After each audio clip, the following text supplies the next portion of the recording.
Hey guys, खुलुमबाय नोंथांमोनखौ आंनि बे KS प्रडाक्शन चेनेलाव आरोबाव फिन बरायनाय जाबाय।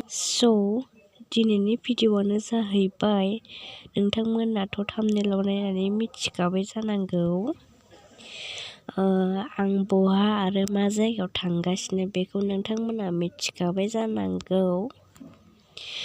ओमफ्राय जों दा थांगासिनो थांनानै ओमफ्राय जों दा जोंनि खाथिनि सकखौ मोनबाय आरोना, बेखौ होनो नावकाटा।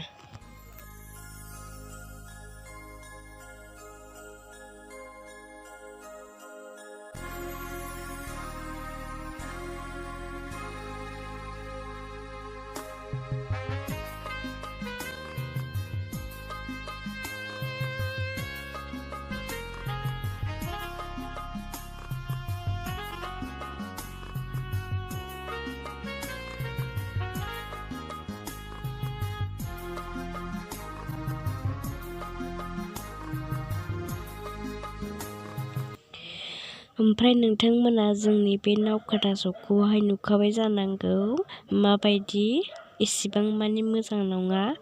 ओमफ्राय जों दा बाक्सा डिस्ट्रिक्टआवनो थानाय मोनसे, बेखौ सुक्लाय सेरफां होनो आरोना, बेखौ जों मोनबाय।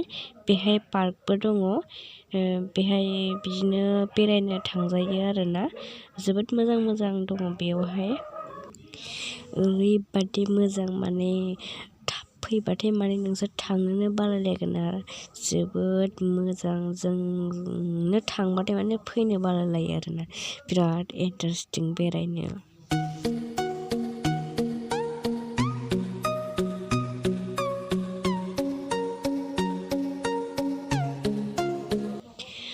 ओमफ्राय जोङो बासफोराय जों थांगासिनो मोनहैबाय। मोनहैनायनि उनाव नोंसोरो बे भिडिअ'खौ फुल नायजोबलां आरो, अब्ला नोंसोर नुगोन मोनसे ओरैबायदि सारप्राइज होगोन आं नोंसोरनो। नायलांबाय थादो। आं दा जाय जायगायाव फैदों बे जायगायाव मोनफैबाय। नेबाय थादो दे, नायलांबाय थादो।